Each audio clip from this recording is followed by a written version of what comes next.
I've got some troubling news about England's royal family. The palace meeting was supposed to restore order. Instead, one decision turned a private disagreement into a confrontation nobody in the room could ignore. Princess Anne had already delivered a direct warning to Camilla. Do not interfere with a sensitive arrangement involving William's office.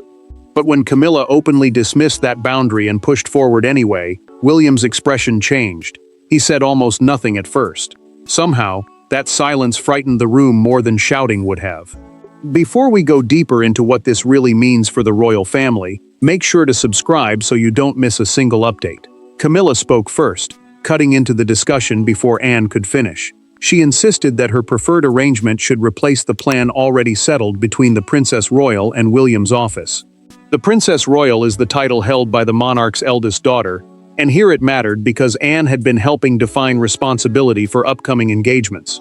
William's office, meaning the staff and advisors who manage his official duties, had already agreed to that structure. Changing it now would challenge who had the right to decide. Anne did not raise her voice. She placed her pen on the table and looked directly at Camilla. "We discussed this privately," she said, making the reminder sound colder than an accusation. The Queen Consort did not retreat. She argued that decisions touching Charles's household could not move forward without her input. That answer sharpened the tension because everyone understood the difference between offering advice and overturning a settled boundary. William felt the anger rise, but he held it back. The prince had expected resistance, yet this felt different. Camilla had not stumbled into the dispute by accident. She had already been warned, and Anne's calm expression confirmed it. Charles remained silent beside them, and that silence became its own pressure. The king was both husband and father, but he was also the monarch responsible for keeping competing royal households from turning personal friction into institutional disorder. Camilla glanced toward Charles, perhaps expecting him to soften the exchange. He did not. Anne kept her eyes fixed on her. William finally leaned forward, his voice low enough to force everyone to listen. "Were you warned before today?" The question changed everything. Camilla paused. Anne already knew the answer, and so did William. If she said yes, then this was no misunderstanding. It was a choice. And once that truth entered the room, the argument could no longer be contained as a simple disagreement over schedules. It had become a test of authority, loyalty, and whether Charles was prepared to draw a line before the family crossed one they could not easily uncross. Behind the titles and ceremony were four people carrying very different fears into the same room. William feared his authority was being tested.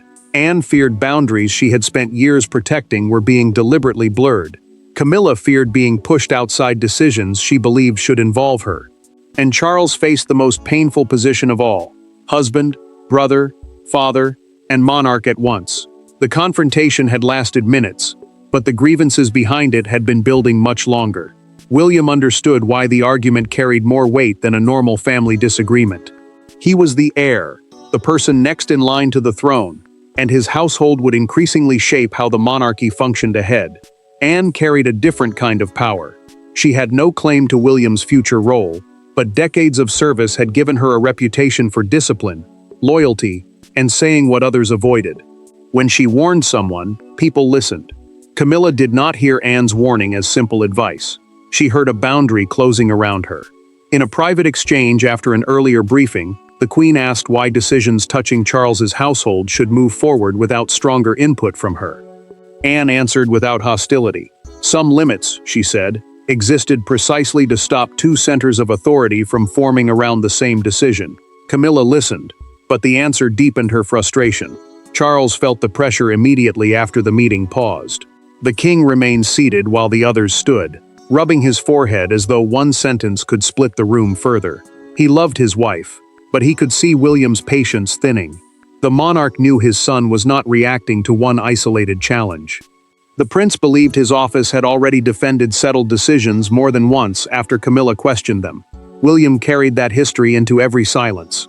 He remembered earlier discussions that seemed finished, only for the same issues to return later in altered form. Anne had noticed the pattern too. She had begun keeping written notes after sensitive conversations, not to build a case against Camilla, but because she feared verbal agreements were becoming easier to reopen once everyone left. Anne finally returned to her chair and opened that notebook again. One entry sat apart from the rest. It described a private confrontation several days earlier, a conversation with Camilla that had ended without reassurance and left her uneasy. That entry mattered because it showed the palace meeting had not erupted without warning. Anne had seen the danger coming. William had been prepared for resistance. And to understand why both arrived ready for conflict, the story had to return to the moment Anne later regarded as the point where everything changed. The true beginning of the confrontation did not happen around a crowded palace table. It happened days earlier behind a closed door, with only Anne and Camilla present. No aides, no courtiers, no one to soften the language afterward. Anne had requested the conversation because she believed one boundary needed to be made unmistakably clear. Camilla listened, questioned it, and finally gave an answer that left the room colder than before.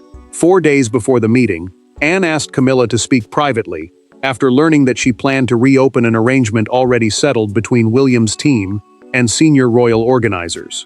The Prince of Wales's office, meaning the staff who manage William's official duties and responsibilities, had been given final operational control over several forthcoming engagements involving both royal households. Anne feared that changing the agreement now would create confusion, weaken accountability, and make William appear subordinate inside an area he had been asked to lead. Anne kept her voice level when she delivered the warning. She told Camilla not to challenge the agreement during the coming palace meeting. Disagreement could happen privately, she said, but contradicting the arrangement in front of the family would force William to defend his position. Camilla stiffened.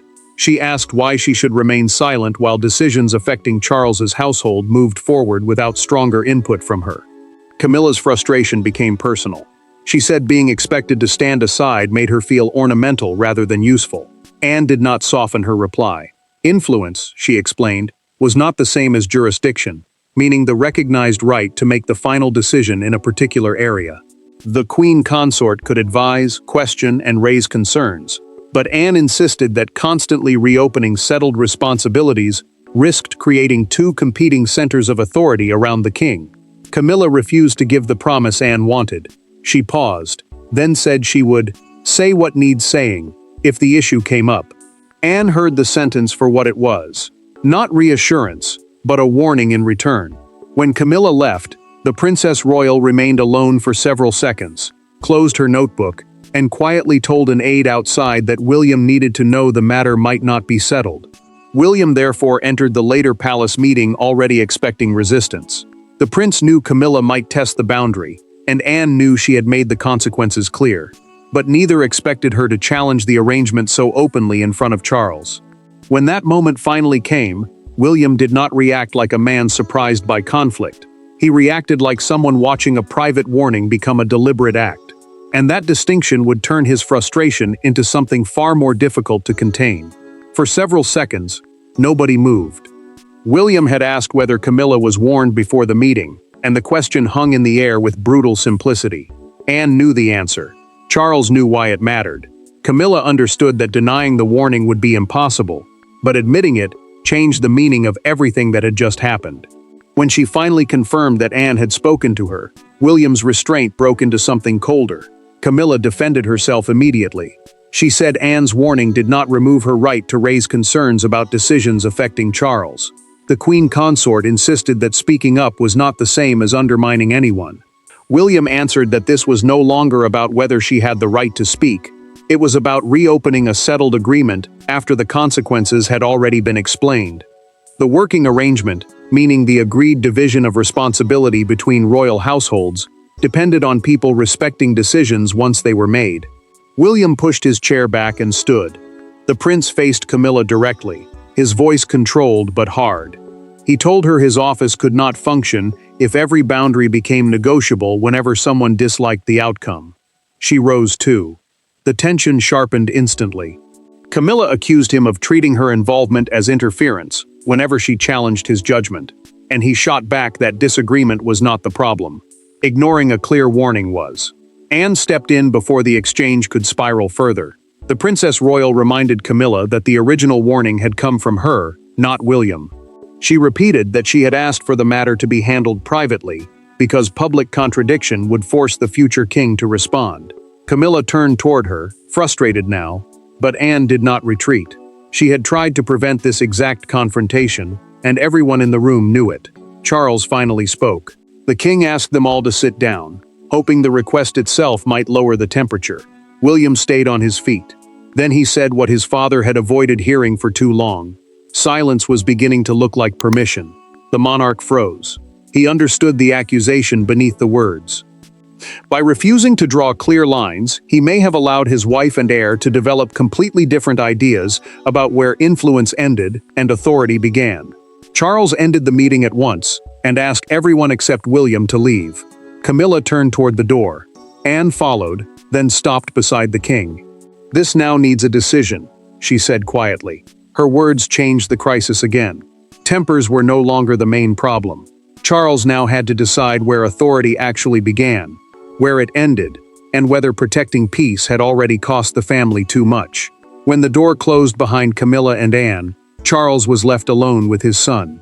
The room that minutes earlier had felt overcrowded suddenly became painfully quiet. William did not ask his father to humiliate anyone. He asked for something harder: clarity. Who had authority over which responsibilities? And would those boundaries still mean anything once they had been agreed? For Charles, answering that question meant separating the instincts of a husband from the obligations of a monarch. William spoke carefully because he knew the issue reached beyond one argument.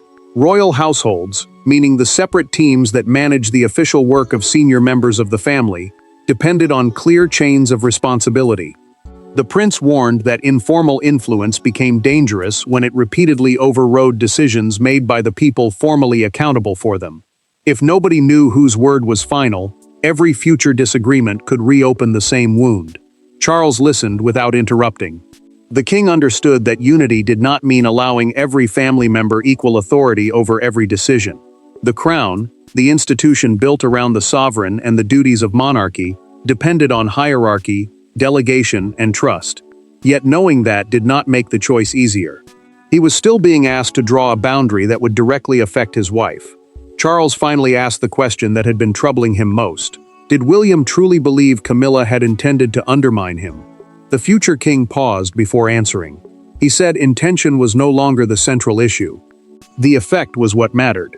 Once settled responsibilities could be challenged openly, everyone watching would begin to wonder whether those responsibilities were real at all.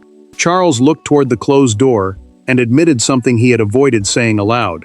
He had sometimes held back because he feared making Camilla feel isolated inside the family. William did not dismiss that concern, but he told his father that protecting one person from discomfort could not mean leaving everyone else uncertain about where authority stood. The decision came quietly. Charles said the disputed arrangement would remain unchanged, and William's office would keep final authority within the responsibilities already assigned to it. He went further. Any future disagreement between royal households would have to be raised privately with the person responsible before it reached a collective meeting. Charles then asked for Camilla to return alone. William rose and moved toward the door just as she entered. Their brief exchange held no words, but the meaning was clear. The argument had ended. The consequences had not. Camilla was about to learn that Anne's warning was no longer advice. Charles had turned it into a boundary, and that boundary would change everything that came next. Camilla returned expecting another argument. Instead, Charles spoke quietly, and that made the moment harder. There was no raised voice, no dramatic accusation, no attempt to punish her in front of anyone else. The king simply explained that the original arrangement would stand, and that future disagreements had to follow a defined route. For Camilla, the message was unmistakable. What she had seen as influence had now produced a formal limit. Charles kept William and Anne out of the room because he refused to turn the decision into a public defeat. The king explained that any future cross-household dispute, meaning a disagreement between the separate teams serving senior royals, would have to be raised privately before reaching a wider meeting. Camilla listened without interrupting. She understood that the new rule did more than settle one argument. It changed how much freedom she had to challenge decisions once they were already agreed. Camilla finally asked the question she had been holding back. Had Anne demanded this restriction? Charles answered no. He told her the decision was his. The monarch admitted that Anne's warning and William's reaction had forced him to confront something he had delayed for too long, but he would not place responsibility for the outcome on either of them. That answer hurt more than blame would have. Camilla sat back slowly. The queen consort did not explode. She asked whether Charles now saw her as a problem inside his reign. He answered immediately that she was not the problem. Blurred responsibility was, yet the distinction offered little comfort. She could understand the logic and still feel personally diminished by it. Family intimacy had collided with institutional authority, and the emotional cost was suddenly impossible to hide. Anne learned of the decision later through a private update from a senior aide. The Princess Royal did not celebrate. She became quiet because her goal had never been to isolate Camilla. She had wanted to stop a larger rupture before it formed. William reacted in much the same way. When his own aide told him Charles had settled the matter, the prince exhaled and said only that he wished it had never gone this far. Anne could sense the danger had changed shape. The argument was over, but resentment could survive long after decisions were made. That evening, she sent William a short private request, asking him to meet the next morning without staff. William understood at once that she was not calling him to discuss procedure. She wanted to confront the question beneath the entire crisis. What exactly were they trying to protect? And how much damage were they willing to cause in the name of protecting it? The turning point did not arrive through another decree or another palace meeting. It came during a quiet conversation between William and Anne with nobody else in the room. William was still angry, but the heat had begun to give way to exhaustion. Anne did not congratulate him for standing his ground. Instead, she told him something he did not expect to hear. If anger became the only language used to defend boundaries, those boundaries could destroy the relationships they were meant to protect. Anne met William privately because she understood the burden waiting for him. The prince would one day become the family's central source of authority, and she knew how quickly unresolved disputes could harden into factions. A faction, in this context, meant a group forming around one side of a royal disagreement. Anne had seen enough conflict to know that once loyalty became personal, sensible decisions could start to feel like acts of betrayal. William admitted what had truly angered him. Camilla's disagreement itself was not the deepest wound. The future king said the real problem was the sense that settled decisions could be ignored until somebody became forceful enough to stop it. Anne listened closely. She told him his frustration was justified, but warned that turning Camilla into an enemy would only create another problem. Anne then offered the thought that softened him. She said Camilla's defensiveness might come partly from uncertainty about where she belonged as Charles, William, and the next generation increasingly shaped the monarchy's future. The queen consort had influence beside the king, but influence did not erase insecurity. William did not excuse her choice, yet he could suddenly see that fear might have been sitting beneath the defiance. Anne also accepted her own share of responsibility. The Princess Royal admitted that her warning had been intentionally firm, because she feared leaving room for confusion. She had wanted clarity. Now she conceded that clarity without empathy could still provoke resistance, especially when someone already felt pushed toward the edge. William finally made his decision. He would not withdraw the boundary, and he would not apologize for protecting the authority of his office. But he would also refuse to let the conflict become permanent. He asked Anne to help arrange one final private conversation with Camilla. Anne agreed, but set one condition. William had to meet Camilla without her, and without Charles. No mediator, no referee, no institutional shield between them. If peace was going to mean anything, the two people at the center had to create it themselves. And that changed everything, because their next meeting would decide whether authority and respect could survive in the same room. Before William and Camilla could fully repair the damage, whispers from the confrontation escaped the palace walls. The public did not hear every private sentence, but enough emerged to create a striking story. Anne had issued a warning. Camilla had ignored it. William had reacted with fury during a closed royal meeting. Suddenly, an argument over boundaries became something much larger. A public debate about influence, succession, loyalty, and who truly carried authority inside the modern monarchy. Palace communications moved quickly to contain the damage. The phrase referred to the official staff responsible for managing public statements and explaining royal activity, and their goal was simple: present the dispute as routine household coordination, not a family war. But the names involved made that nearly impossible. William represented the future. Camilla stood beside the king. Anne carried decades of credibility. Every interpretation, therefore, seemed to say something bigger about where power was moving. Camilla felt the pressure almost immediately. The queen consort told Charles that a private disagreement had been reduced to a story about her deliberately provoking his son. She was angry, but beneath that anger sat humiliation. The king understood why. Public framing could harden quickly, and once people decided who the villain was, nuance rarely survived. William felt uncomfortable for a different reason. The prince told one of his advisors in a private conversation that he did not want the dispute turned into a campaign against Camilla. He had fought for clear authority, not public humiliation. If the argument became personal in the eyes of the country, then the stability he had tried to defend could suffer even more. Public fascination reached its sharpest point outside Buckingham Palace. Visitors gathered near newspaper stands as front pages framed the confrontation as an heir versus queen showdown. Television crews nearby debated whether William's reaction marked a shift in royal power. Buckingham Palace, the monarch's main official London residence, had become the symbolic center of a story that had started behind a closed door. Anne refused to feed the spectacle. At a public engagement, the Princess Royal was asked indirectly whether royal unity had been damaged. She answered only that duty depended on people respecting their responsibilities, then moved on without naming William or Camilla. Her restraint did not end the debate, but it denied the story another explosion. William knew time was running out. He asked for his final private meeting with Camilla to happen immediately, before the public version of events became more powerful than the truth between them. While the world waited for another clash, the real ending was moving somewhere quieter, where neither of them would have an audience left to impress, or an intermediary left to blame. The final conversation is nothing like the meeting that started the crisis. There is no crowded table, no Anne waiting to intervene, and no Charles sitting between two sides. William and Camilla face each other alone. Neither arrives expecting an apology that erases everything. What they need is harder, an understanding that allows the boundary to remain without turning it into a permanent wound. William begins without anger. The prince tells Camilla that Charles' decision will stand, and that his office must keep final authority over responsibilities assigned to it. Agreed channels, meaning the process for raising concerns before a wider royal meeting, will now be followed.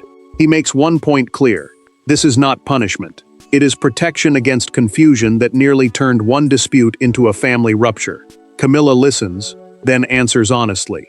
The queen consort accepts the structure and explains that her challenge to Anne came from feeling excluded from conversations connected to Charles. She feared that staying silent would confirm her influence was shrinking. William hears the emotion beneath the argument and answers not as an heir defending territory, but as someone who understands uncertainty. William admits his fury made the conflict more personal than he intended. He does not apologize for defending the boundary, but he acknowledges that his anger made Camilla feel judged as a person, rather than challenged over one decision. She responds plainly. Ignoring Anne's warning was a mistake. She understood the request and pushed ahead because yielding felt like disappearing. The truth becomes impossible to avoid. Their crisis was never only about one palace meeting. It was about a monarchy moving toward a new generation, while people closest to Charles struggled to understand where their roles would fit. William was protecting future authority. Camilla was protecting present relevance. Anne had been protecting order. Charles had been protecting peace, only to discover that avoiding boundaries made peace more fragile. William later tells Anne privately that the matter is settled. She simply nods, relieved rather than triumphant.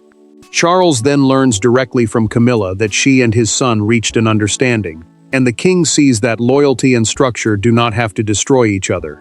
What began as an ignored warning ends as a defining act of clarification. William's authority is stronger, Camilla accepts clearer limits, Anne's warning is vindicated, and Charles finally understands the cost of silence. Nobody truly wins because nobody needs to lose. The monarchy survives because respect now has a boundary, loyalty has a place, and both are finally understood. Thanks for watching. Please don't forget to like and subscribe, and we will see you in next one.